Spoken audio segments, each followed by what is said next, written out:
Welcome. I am Darth Vadad. I was born more than a month prematurely. I had to be put in an incubator to finish cooking. I was so tiny the men who held me could fit my rear end in the palm of their hand, with my head at the tips of their fingers.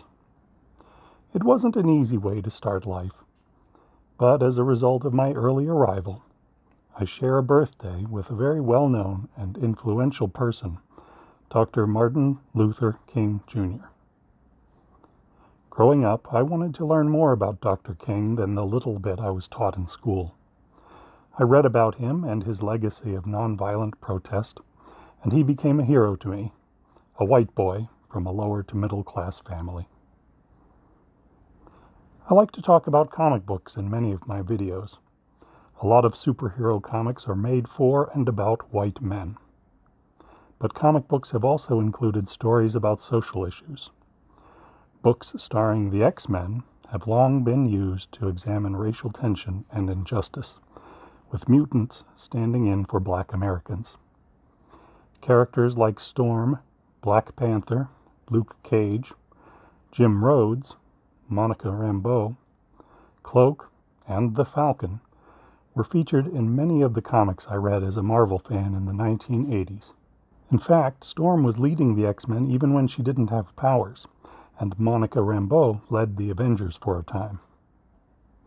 All that aside, one comic I didn't know about when I was young was more influential on the civil rights movement than any superhero adventure.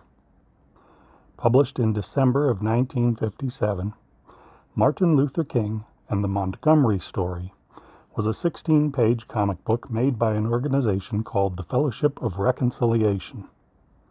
Written by Alfred Hassler and Benton Resnick, with art by Cy Berry, the comic covers the Montgomery Bus Boycott of 1955 and 1956.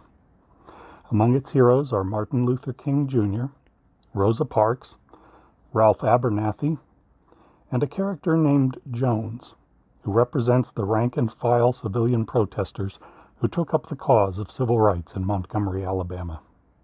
The comic also features a primer for practicing nonviolent protest.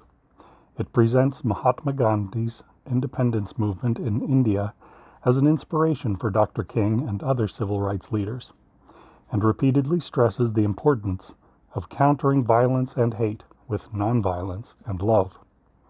The Fellowship of Reconciliation distributed the comic through civil rights groups, churches, and schools to help spread this message of nonviolent protest.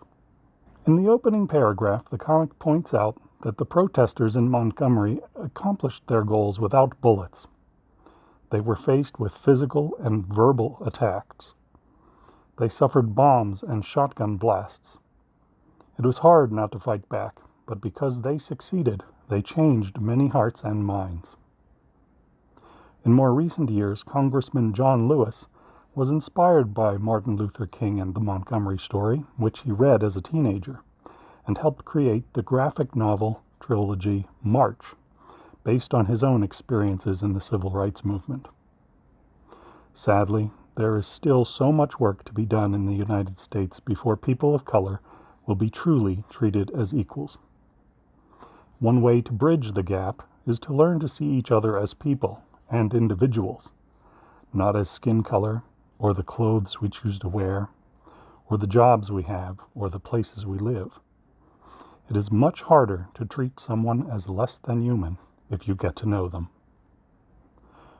We all want the same things: health and safety, fair treatment, and a chance to succeed. If we deny these opportunities and rights to some, then how long will it be before we are denied them ourselves? It's time those with privilege stop hiding from the truth that there is injustice in our laws and institutions. It's time to take off our masks and meet each other as equals. So let me take a moment to say, hello. My name is Doug, and I believe that Black Lives Matter. If you want to read Martin Luther King and the Story of Montgomery, it's available for free online as a PDF file from the Civil Rights Movement Archive at crmvet.org. Thanks for watching.